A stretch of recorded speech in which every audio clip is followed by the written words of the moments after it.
K9 was the guy, well, it's my brother who basically turned Meech on. Was giving Meech the kilos. And where might the public be familiar with a character based on you? Stars Blowing Money Fast, second episode. Well, the character was K9, my brother, Lawrence Newell. Let me take you back to when what really happened. They had played a game. I remember that part in the series when he pulled up on him, and then Meech was with him and got in the car with him after K9 shot that one dude. So yeah, I definitely remember that. Gotta go holler at old boy. Good game, coach. Refs to swallow they damn whistles. Ah, come on, Wink, you better than that. Run me that 20 stocks, we bet, we good. Nigga, I ain't paying you shit.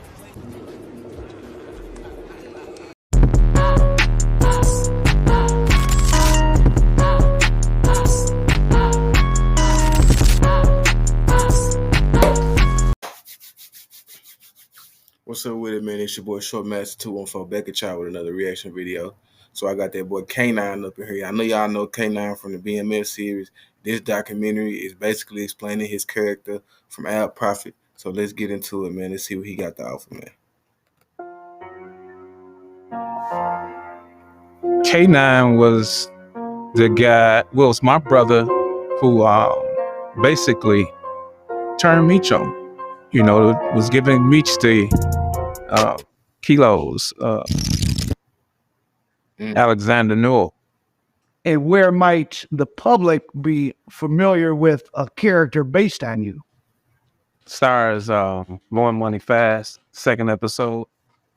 Well, the character was K9, my brother, Lawrence Newell. Let me take you back to when what really happened.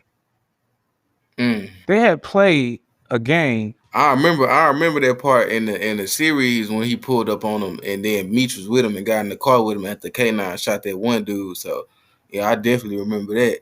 But that's crazy that, man, let's get into this, man. That's crazy. They had played a game before then. And the guy who they was playing against, they had lost the game. So they wanted to play another game. They're gambling. The first game, the first game, they had a bet on the game.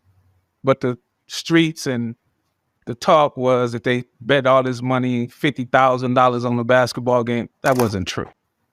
That wasn't true at all. No, that wasn't true. Y'all didn't know that, but that wasn't true. They didn't even have a bet.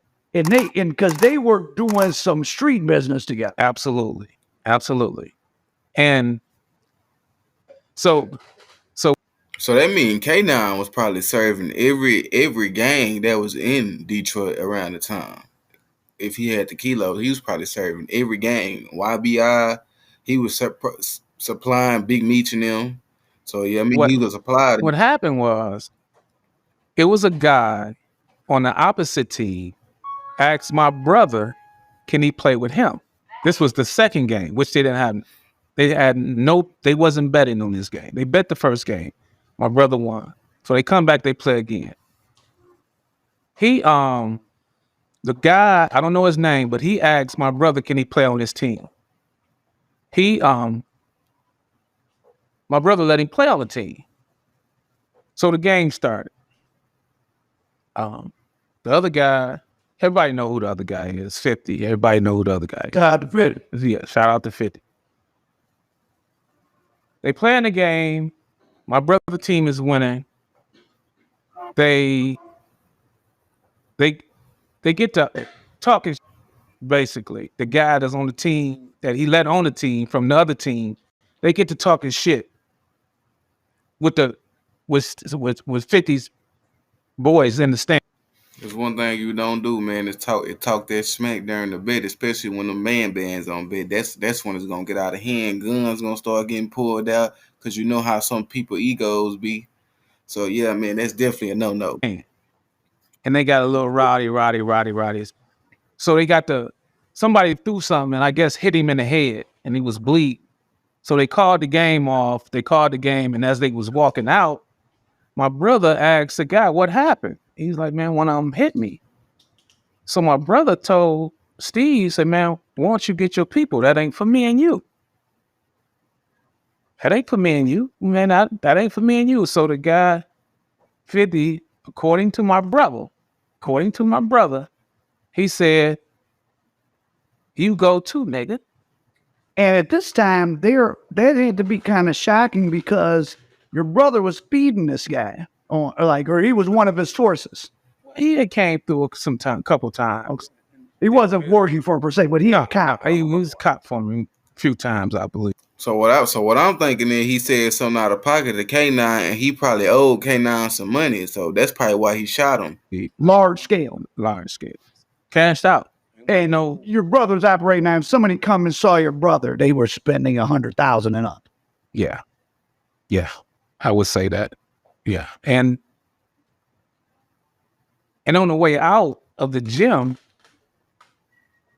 he was telling Steve, get your people, man, that ain't for us. Get your people, that ain't for us. And then he was like, man, Steve said back, who you think you is, nigga, you go too.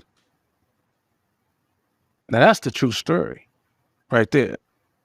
I was sitting in the gym. We was getting ready to play next. And it wasn't no pro league, it was the college league. They had a pro league, they have a college league, and they had a high school league. This was the college league.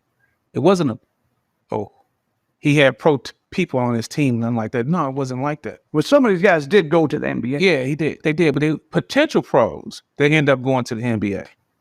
And dang, so that means some of the drug dealers in Detroit was funding players or people that play basketball. That they was funding them, supporting them, helping them out, getting them things they need so they can get to the league. That's crazy. That's what happened, man. And he didn't shoot him in the head. He didn't kill him. He shot him in the leg. That stuff they seen on BMF, it didn't even happen like that. From a leg. So was gambling on games, by guys that had street money, that was a common thing at St. Cecilia's?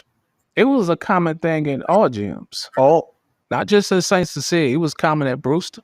Brewster Gym. It was common at Parkside. It was common.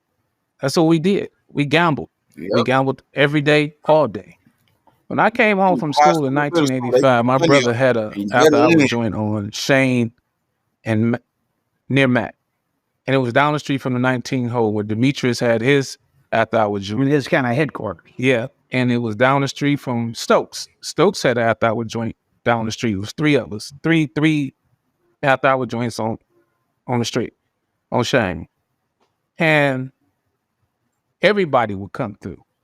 Everybody. I mean, you name them. The Best Friends, Maserati, Demetrius, Huckabug, you name them. Milwaukee Giants. Did that go hand if you were on that or just in the upper leagues of dealing drugs in Detroit in the 80s, where you was being part of that gambling? Not necessarily that you had to gamble, but is that where you could also go meet people? Absolutely. It was part of the... That was the meeting spot. That's where you know everybody and every. So basically, the spots he talking about is where they pulled up to discuss business plans or whatever, or, exchange info. You know how it is in the drug game, man. Well, people who is in the drug game or who is in the drug game. See, the drug game ain't the same, though. Like, it ain't high. Like, how it was back then, it'll never get like that in America ever again. Like, the government is not letting that happen because it was too much money flowing around back then. And you was empowering teenagers. Y'all was basically creating drug lords, but they was teenagers. So that's why I say this will probably never, ever happen again. But to think that all them drug dealers was around each other at the same time and made that much money, that's crazy. That's crazy. Everybody who was getting money, and that's where you meet people at. So, yeah, that was a meeting spot for the drug dealers back in the day. And what prompted... so Stokes was an older guy that probably made more money than anybody. But made more money because Stokes didn't gamble. You rarely you've seen Stokes gamble. Stokes will walk around with the big money in his hand, had the money in his hand, but Stokes went and got me. And after I was at work spree, he provided the place and he cut every certain minute 10%. and 10%. 10%. And he's like providing security and He was the security. Oh. He was the security. Okay. You know. Yeah, he lets to be found to be able to handle. Yes, he was very, very, very strong guy. He worked out a lot. And I heard stories about him when I was younger. When police came in, he would knock the police back down the steps. You know, that's a story I heard. You know, I don't know how true it is, but that was a story. What type of sums of money were going on with these different? So you just named a few well-known personalities, best friends, Demetrius, your brother. Like, what type of sums of money were people gambling? Wow, man, it was whatever, hundreds of thousands. Hundreds of thousands. Yes. Of course, it was hundreds of thousands. thousands. So, despite just as a quick aside into the psychology, so at this time, you guys are selling large amounts of drugs in one of America's most dangerous cities. The 650 law is still in effect. All of you are, any day you wake up could be your last of life or freedom. Absolutely. And the money you're making, you're just cavalierly just gambling back and forth. That was just something we love to do. I've been gambling since I was 12. I've been gambling since I was 12 years old. My father was a gambler. My father hustled pool. My father hustled dice. My father taught us how to play dice. Well, let's go back to your fact, because that's a very interesting story. Let's go back. You're from Brewster Projects, which, for those who don't know the history, that was the first public housing constructed specifically for African Americans in the entire United States, 1934. So you're so that means he from the first original project. You know what that mean? That mean his neighborhood had to have drugs in it. Had to. The first projects ever built in America, you know they was finna flood that whole neighborhood with drugs. Your family was from there, and then your dad kind of had a run, and you moved out to a nice area. Like, a lot went on. So kind of take us back to your childhood, and before we get into you and your brother, tell us kind of the tale of your dad. Well, my dad is Lawrence Newell Sr. His nickname was Big Nose. And so that was K9 there. He kind of they probably didn't have ran the projects at one time. This would have been what, early 70s? This is early 70s. We moved out of the projects in 75. And so that very big. Yeah, so it had to be around, the 70s, early 70s. And he kind of did his thing. You had a story with the ice cream truck and a guy. Yeah. Ice cream truck is in my book. That's out. Link below. Right. My brother and I was standing in an ice cream truck on Sunday Wine and Elliott. A guy came up and kicked my brother in the butt. What age are you guys? I had to be about 6, and Lawrence probably had to be about 8, because he's 2 years older than me. We little kids. It was little kid. Which if somebody come up on you and kick you in your ass, they got some real smoke with you. You done did something you weren't supposed to do. This grown man, he just came up, and we standing there. It was Mr. Salty. I'll never forget it. And it was this girl in front of us. She was about 2 doors. She lived 2 doors away from us. She was standing there, and she was getting our ice cream, and we was next. And the guy just came up and hauled off and just kicked my brother in the butt. And for no reason. And so we walked home. We got my dad, told my dad what happened. My dad grabbed a baseball bat. We went back up on Sunday Wine and Elliott. The guy was still standing there. And my father, and I could remember this like it was yesterday, because my father asked the man, he said, "Did you kick my son in the ass?" And my father all of a sudden looked up in the air and started talking to himself. He said to himself, "Why am I asking this man did he kick my son in the ass?" And he just turned around and just started beating him with the bat. And the guy took off and ran, and my father chased him and just kept beating him and beating him. It was broad daylight, summertime, sun is out, everybody looking, and he just beating him and beating him. I had to be about 6 years old. He beating him and blood going everywhere. He beating him. That's how it be when you be in the black community. You outside, you get beat up, people is gonna start looking at you.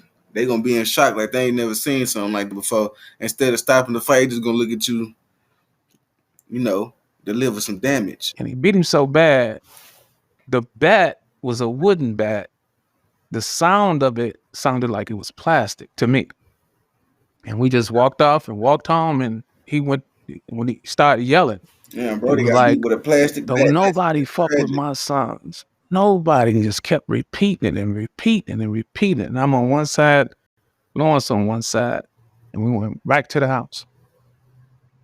And take us back to those days in the late 60s and early 70s, because that's interesting. That's when, well, people think different cities are different, but in the Detroits and Chicagos and New Yorks, like some of the big main cities with bad reputation, by the early 70s, sort of the things that we associate with, like, problems in urban America were already to the standing outside selling drugs, violence amongst young people. Well, you know what? And that's interesting you say that, because when my father was selling drugs, they wasn't outside standing on the corner. At that time, I didn't notice it. But You had to know. yeah. It's pre-YBI. This pre-YBI. This right on the cuffs, because when we moved out of the projects in 1975, we end up coming back in 80. And at that point, In 80, when I was about 15 to 16 years old, we ended up coming back. And when I came back to the projects to stay with my grandmother, that's when I started seeing everybody outside. All of my friends was, everybody is outside now. It ain't in the house and people coming knocking on your door, and you serving them and you gone. well, let's stay. Before we go to that, let's stay back in that early 70s. What was your exposure? What was your father doing? How much did you notice it? I noticed it every day. Every day. It was heroin? Heroin. It wasn't no secret. It wasn't a secret at all. It was on the table. A lot of toast was being cooked in the oven to bake the sugar off. That was the cut. I heard that. Yeah. Bake the sugar off. You take the lactose and you put it on the pan, put some aluminum foil on it, you put it on the pan, he put it in the oven, and he cook it. And I was told that he was baking the sugar off of it. So when he used that as the cut, the heroin. What amounts of money do you think? Well, what was being sold at? Was that the mixed? Was that the when they say petty cash? Does that mean $1 or that was just a that was a little bit before me. Okay, no penny capsules. That was 6. That was a little bit before me. What was he selling? Like dime, or was he selling weight to neighborhood people? Or no, he was selling dime bags. He wasn't selling the ounces and the stuff like that. It was the $10 packs, but it was a lot. It was the McDonald's wage, basically. It was the McDonald's. Who were the customers? Was it people in the project? One of the projects. So how unsafe or safe? We were safe. You guys, because the family. Yeah, we had a large family. Okay, we had a real large family.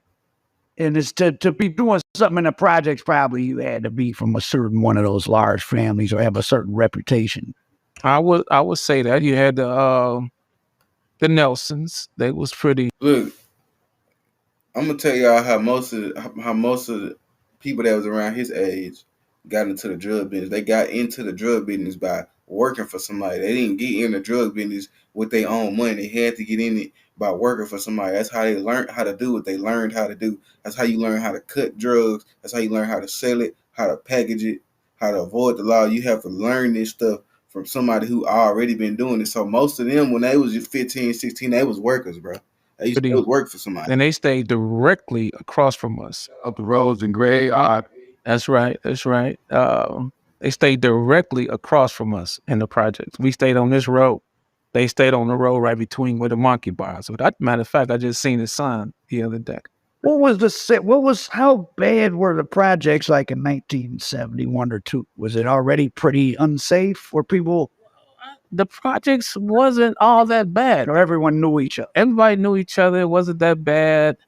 For an insight. Now, if you wander, but people weren't really going to wander in there. No.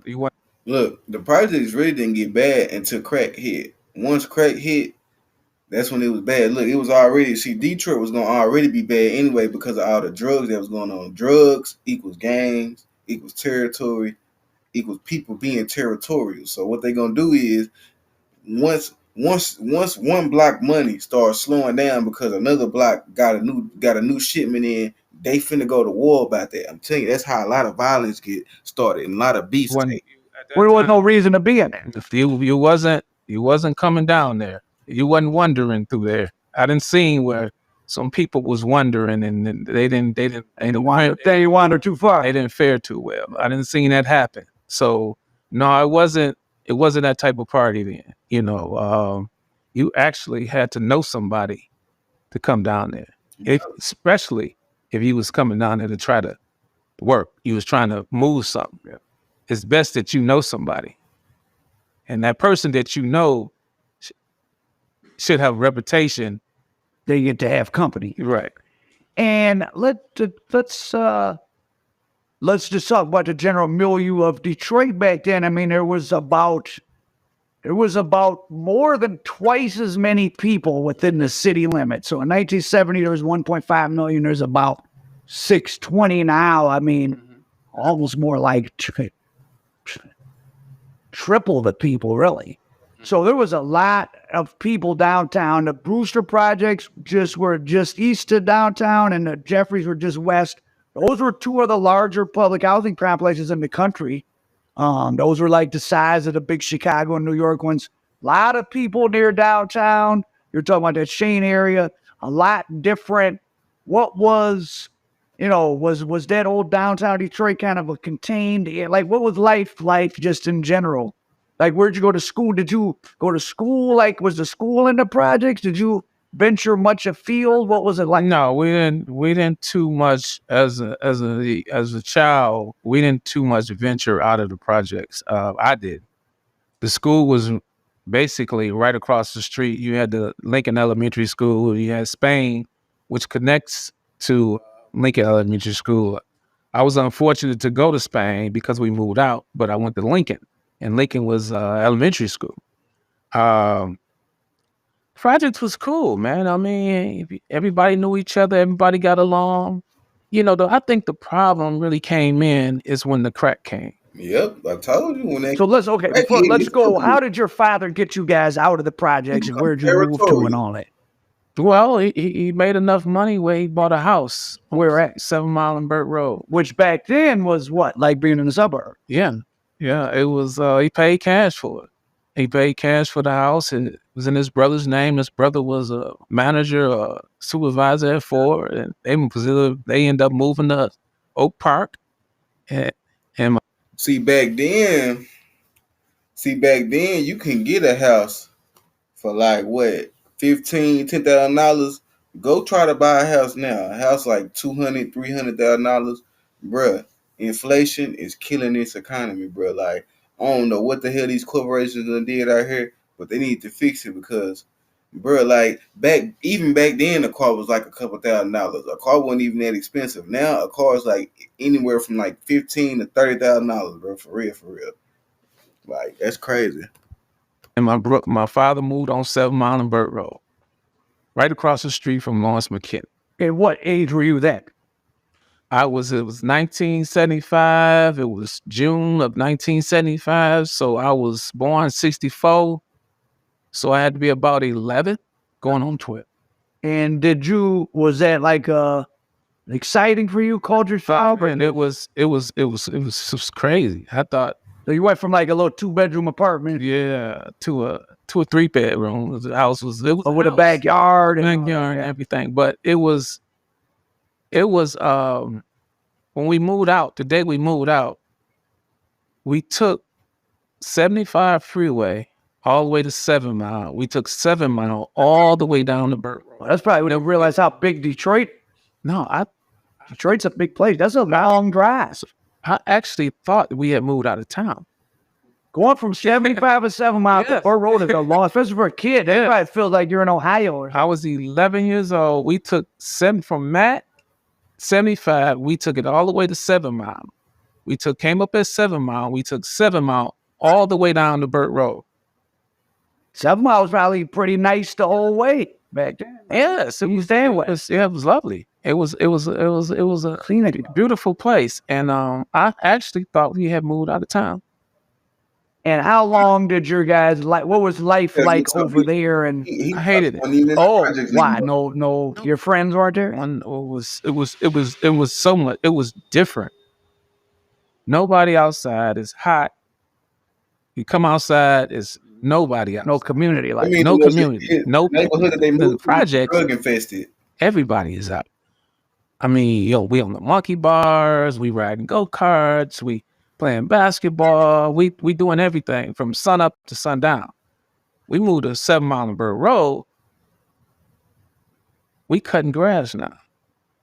We not cut grass in the project. I don't remember cutting grass in the project. My father done got a lawnmower. We pushing the lawnmower and we edging it with the, how they got the weed whacker now, but we urbanized. Yeah, it was very much different, and I didn't too much like it. And did you? So you're 11 or 12. How many years did you last there? We like to 80. So you come of age. So you're a teenager. So you're 7. So you pretty much make it through high school there, or into high school. Well, my brother, I left. When I left, I was a sophomore in high school. When you left that neighborhood. When I left that neighborhood. Your brother was already getting ready to graduate. He was about to graduate. From what? From Henry Ford. Henry Ford. Yeah, but he didn't. He ended up graduating from Northeastern. What were you and your brother like? I mean, were you pretty normal? I mean, you weren't like, troubled youths. Like, you were pretty regular kids up till then, right? I'm gonna be honest with you. I was terrible. At that point, when we moved out, I fought every day. He did. When we end up coming back to the project, that's when things started to change for him. Was Dad still selling drugs in your Bird Road? Yep, he was still selling drugs. Down in the project? He kept the house in the project. And at some point, did he get involved maybe in like some cocaine use, or is that what brought him down? That's what brought him down. That's what brought him down, because with the heroin, he was functional. He can get up. And she bought some crack. And we went back to her place, and she began to smoke and asked me if I wanted to try it. So at first I was a little bit reluctant, but then I said, all right, well, I'll give it a try. And my very first night, I believe I spent $60. The next morning, I was at the bank's door before it opened, and I spent another. That's how it happened too. As soon as you get your first taste of it, you gone. Star Trek, baby. Star Trek. 400. Right like that. Tell me what it was like, that first blast. You're going into a new galaxy. It's unlike anything I've ever experienced in my life. It's really, there's not even any words for it to describe it. It's a feeling so intense and so pleasurable that I've seen it cause people to spend their last penny. Did you notice your father's behavior changing, or? Yeah. Oh, you did? Yeah, I noticed it. Wasn't coming home. Oh. Wasn't coming home no more. My mama wasn't coming home no more. Oh. And if they bought the house cash, what'd they do? They mortgage, or you don't know? How'd they lose it? They didn't lose it. Oh, they did? No, they didn't lose it. He ended up selling it.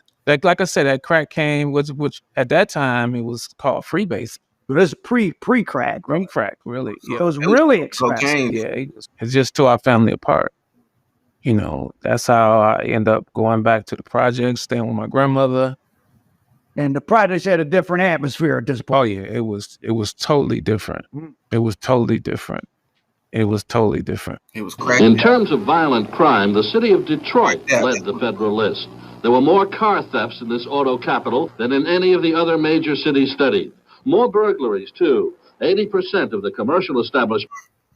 Them crackheads out there going wild, stealing cars, breaking in homes. Whatever they had to do to get that white, they was going to get it. In the city were robbed or burglarized during the period. This attempt to help solve those problems is a spectacular one. It is the largest privately financed development project in history, almost $500 million. In the center, a 73-story hotel, the world's tallest, which opened today. Renaissance Center, the whole project is called, and it is hoped this will be the renaissance of the Detroit downtown area. When I came back, you got cruise line. And they everywhere. So YBI was already there when you got back, probably? At that time in the 80s, I think that's when I started noticing YBI. in the 80, 81. I ended up going to school in the 82. That's when they came down there. You are riding in a caravan of unmarked police cars about to raid what they call a major distribution outlet of heroin in the Brewster housing project. The assault on the apartment comes fast.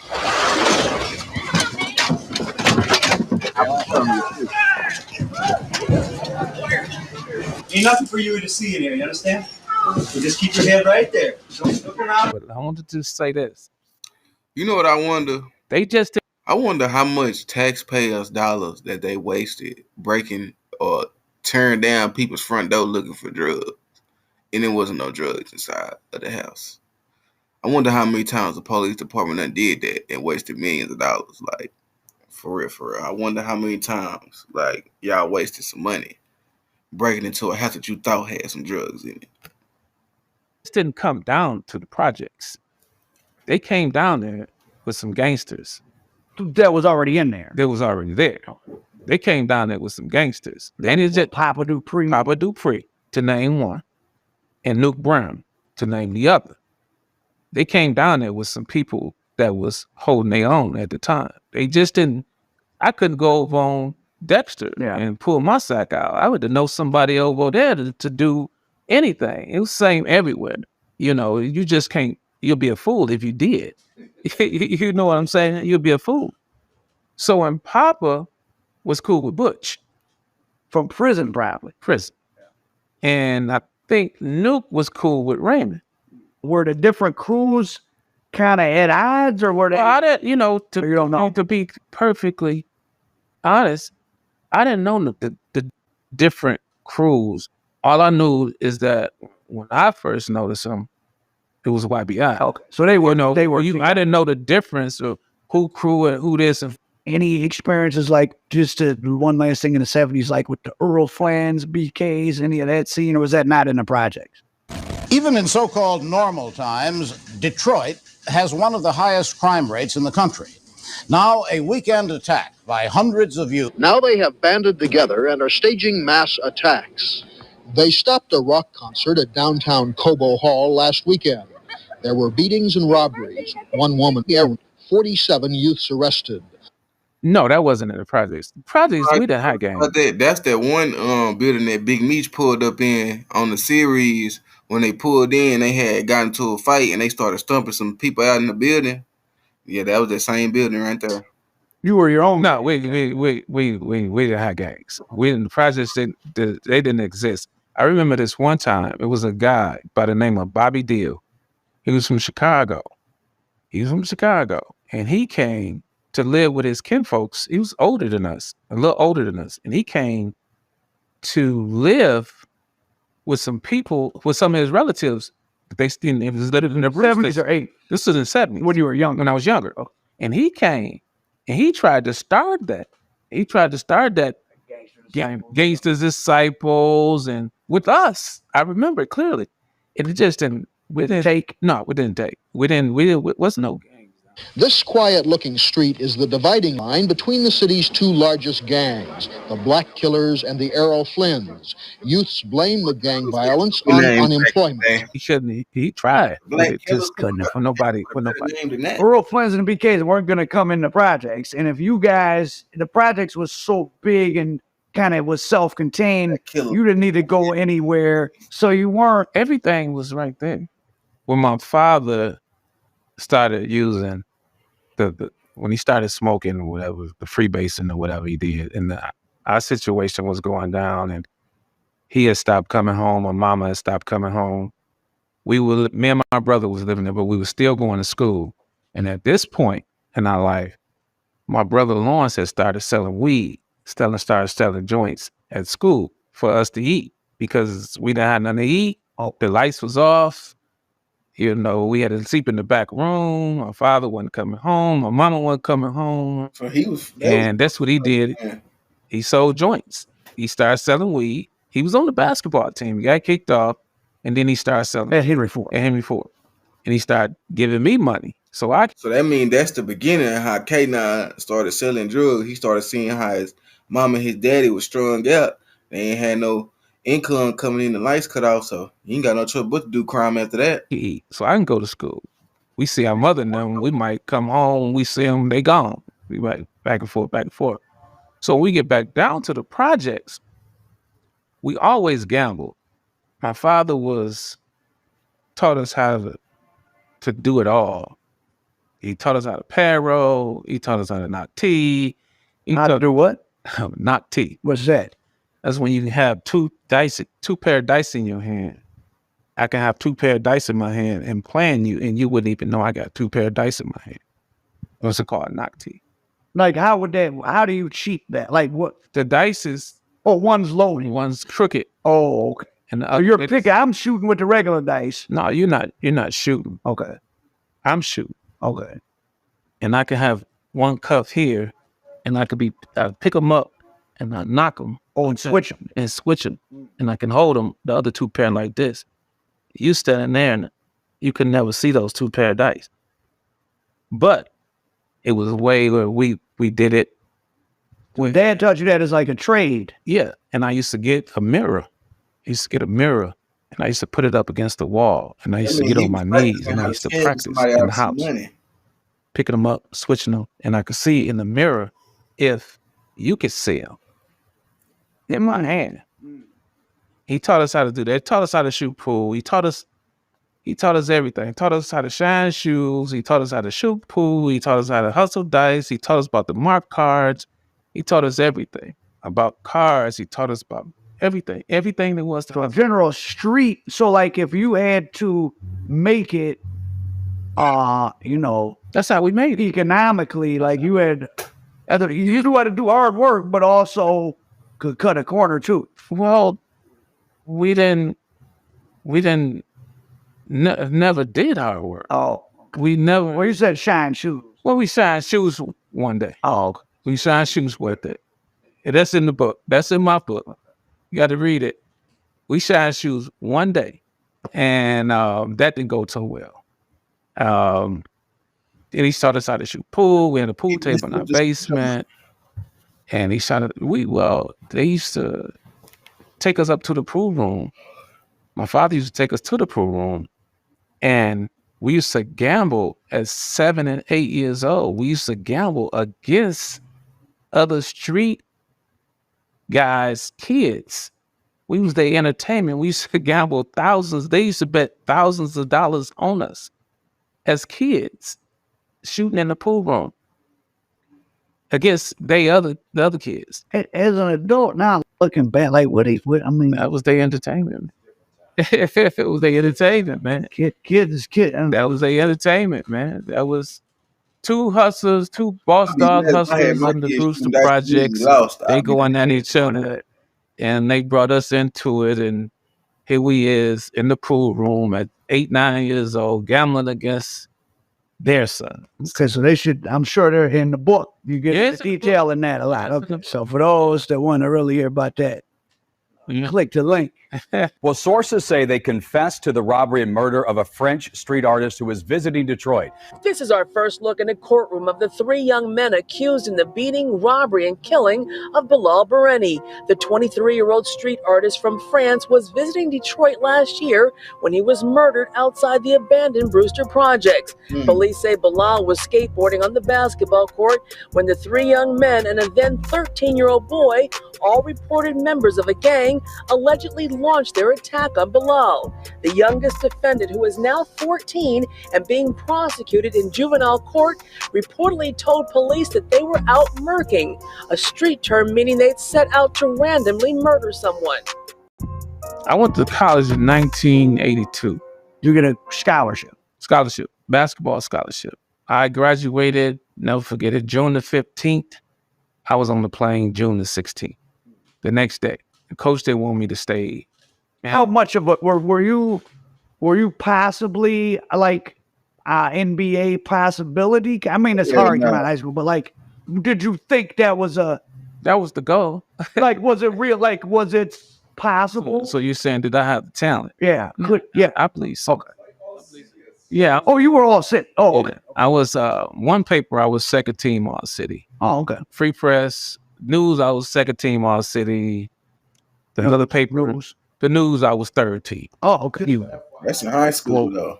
all people that was all city that year. Oh yeah. Kettering's basketball team, known as the Supreme Court, was in session last night. Before more than 6,100 fans at Callahan Hall, Southwestern pleaded its case for being ranked as the state's #1 team. Their star witness was Antoine the Judge Jobert, the nation's #1 recruit. But the Supreme Court wasn't impressed with his testimony, and neither were their fans. Thanks to the power moves of number 45, Robert Godbolt. It was it was Roy Tarpley. It was Antoine Jobert. Here come the judge. It was Anthony Watson. It was Patrick Ford. It was Steve Beck on Southeastern. Who else they had? Me. Put my name up in there too. And the power. It was tough, man. It was a tough league. So to even be second team was a big deal. Yeah, it was. Yeah. What was it like being down there in Alabama? It was hot as hell. Is that a small school? Montgomery, Alabama. It was a SWAC school. Oh, and that was probably still damn near Jim Crow. Real hot down here, boy. No, I didn't experience. Oh, okay. I didn't experience. So it was like it was okay. Yeah, it was okay. I didn't experience that at all. I used to hear about it so much, but I never experienced it. When we went to go play other teams, the big white schools, I experienced it. We was playing the NIT tournament, played Ole Miss. I experienced it then, But of course you're gonna experience it. My experience down there was great. I loved it. In America. I played with a guy by the name of Lewis Jackson. He was All-American. He was Olympic at Olympic tryouts the year Jordan 1984 when what's his name? What's the Indiana's coach? Oh, Bobby Knight. Bobby Knight. Bobby Knight coached the team. That's the year Barkley was cut and John Stockton was cut. Oh, from the Olympics. Oh, wow. That year. And it was him from Alabama State. It was Bobby Lee Hurt from Alabama, and it was Charles Barkley from Auburn who got invited from Alabama for that. I played with him, and actually he was the first guy at that tryout. He the first guy that came back and told me about Michael Jordan before Michael Jordan was Michael Jordan.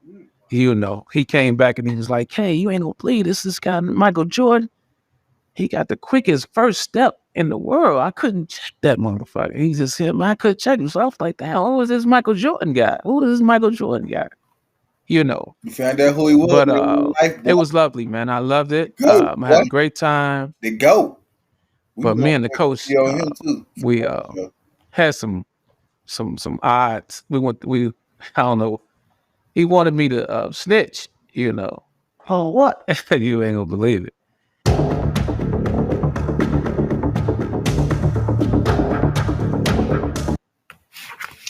So yeah, man, that's him explaining about him and his brother K9 about how they got into the drug game. I'm pretty sure there's more to it than that, but you gotta go with what they give us. So me personally, I feel like K9 was a little bit too wild. Like when you seen how he was shooting people on the show, like I feel like sometimes when you get that money and it gets to your ego, you bound to go down for sure. But even back then in Detroit, they had all those drug dealers selling drugs, and then like some of these cities in America, they ain't nothing but drug hubs, bro. Like they ain't nothing but drug hubs. A lot of them, like a lot of cities in America, are drug hubs. So it's not shocking that Detroit was like that, because Washington was like that, Cali was like that, New York was like that. But the crazy thing is the thing about K9 is K9 didn't know what he was unleashing into the world when he discovered Big Meech. Because Big Meech took it to a level that neither one of them could take it to. So yeah, man, that's my take on it. But it's your boy ShortMaster214 live, man. Y'all turn them, and I got more reaction videos coming for y'all for sure.